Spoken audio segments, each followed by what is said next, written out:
বর্ষাকালের ওয়েদারটা কেমন জানো, পুরো মেয়েদের মতন, যখন তখন মুড চেঞ্জ। দেখতে পাচ্ছিলে এখন পানি হচ্ছিল, এখন আবার পানি হয়নি, এখন ঝিমঝিম হয়ে গেছে, এখন একটু রোদ রোদ চলে এসেছে। আরে কি বলবো, ছি মেয়ে। তুই যা বেঁচে বেঁচে কাজ করছিস, তোকে মারা উচিত, মারবো নাকি?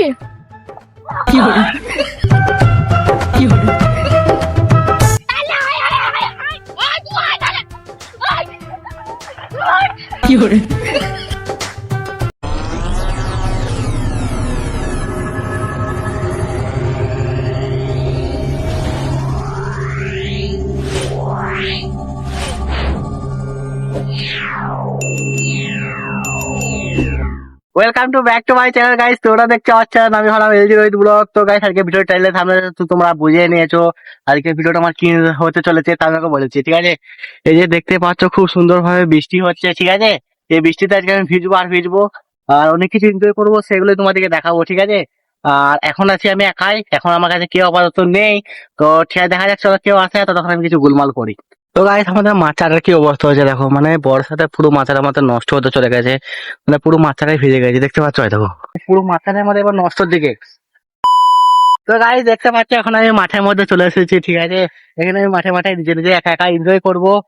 আর পানিটা খুব জোর কমে গেল, মানে এই বর্ষাকালের ওয়েদারটা কেমন জানো, পুরো মেয়েদের মতন, যখন তখন মুড চেঞ্জ।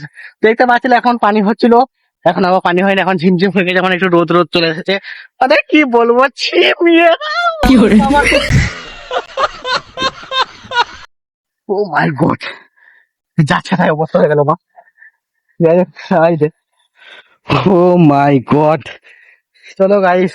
তো গাইস এই মাঠের মধ্যে আমি একাই গা ধুচ্ছিলাম। ঠিক আছে, আর আমার ভাইও গা ধুচ্ছিল, কোথা থেকে উড়ে পড়ে চলে এলো। তা তুই কিভাবে দেখতে পেলি আমাকে? আমি ওখানে খেলাচ্ছিলাম, এখান থেকে দেখতে পাবো। হ্যাঁ, তুই হেঁপে গেছি মনে হচ্ছে, এবার এখানে এনজয় করবি তো নাকি? তো গাইস চলো, ভাই চলে এসেছে, দেখতে পাচ্ছ ভাই আছে এখানে। তো ভাই আরে ছিল না, অনেকদিন কুটুম ঘর গেছিল বা নারীতে ঘর গেছিল, মামা বাড়ি গেছিল। তো যাই হোক, অনেকদিন পর এসেছে। তো এর পর থেকে কিরকম কি ভিডিও আসবে বলতে একবার। চ্যালেঞ্জ কমেডি, মানে খুব ধামাকা ধামাকা ভিডিও গুলো আসবে তো। তো ঠিক আছে গাইস, ধামাকা ধামাকা ভিডিও দেখার জন্য প্লিজ চ্যানেলটা সাবস্ক্রাইব করে রাখো। ঠিক আছে, তো গাইস আমি যা ভাবে কাদা খাচ্ছি। ঠিক আছে, এরকম এরকম আমি আমাদের জমিতে কোনোদিনও কাদা খাচ্ছিনি, লোকের জমিতে যা কাদা খাচ্ছি, ঠিক আছে। তোমরা হয়তো এরপর এখন ভাববে যে আমি কথা বলতে বলতে শুধু চুপ করে যাচ্ছি কেন। রাস্তা থেকে একটা কাকা পেরিয়ে যাচ্ছে, সে যদি হাঁকাচ্ছে, বলছে ভিডিও করবো। এই যে গাইস, এই কাকাটাই বলছে ভিডিও করার জন্য রাস্তা থেকে। তো গাইস আমরা রাস্তায় ভিডিও করছিলাম। ঠিক আছে, তো এবারে কাকাটা এসে একটা শুট করবে বলছে, লাভ। এরপরে কাকাটাই জানে নিজে নিজে ও কিভাবে কি শুট করবে, আমি কিছু বুঝতে পারছি না। ভাইকে দাঁড় করিয়ে দিয়েছে, বলছে তুই শুধু হালকা হালকা করে এগোবি পেছবি, আর আমাকে বলছে তুই শুধু ক্যামেরা অন কর। ঠিক আছে, ভালো করে ক্যামেরা করবি। মানে ওর আর কি শখকে ভিডিওতে আসার মধ্যে, মানে ওজন ইউটিউবে দেখা দেবে। তবে কাকা তুমি টেনশন করো না, এরপর যে আমরা হিরো আলমের ভিডিওটা করবো, সেটা নায়কটা তোমাকে করবো। নায়কটা করলে হবে না, তোমাকে গুন্ডাটা করতে হবে, কারণ তোমার হাতে যে দারোয়ালটা আছে।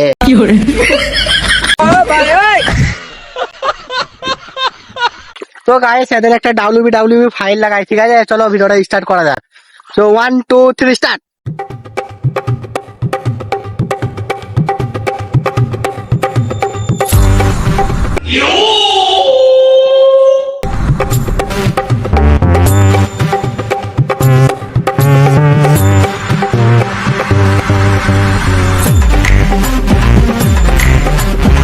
কি মারা মারছে ইয়ার, একবারই মানে হাতটা ভেঙে দিল। গাইস তুই যা বেঁচে বেঁচে কাজ করছিস, তোকে মারা উচিত, মারবো নাকি?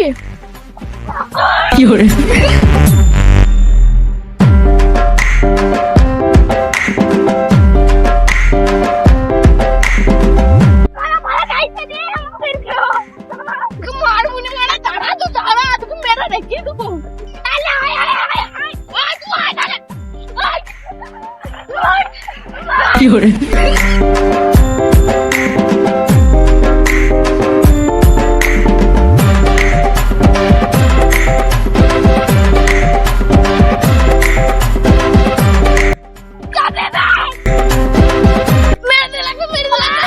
অনেক মেরেছিস, তোকে মারবো না, মানে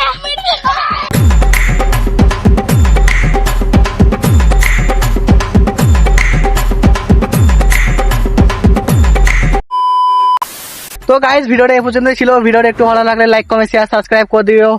আবার দেখা হচ্ছে অন্য কোনো ভিডিওতে। আর এখন পানি ছাড়িয়ে দিয়েছে বলে ব্লগটা আমি শেষ করে দিচ্ছি। আমরা গা হাত ধুয়ে নেবো, তারপর আবার পানি হবে, আমি জানি।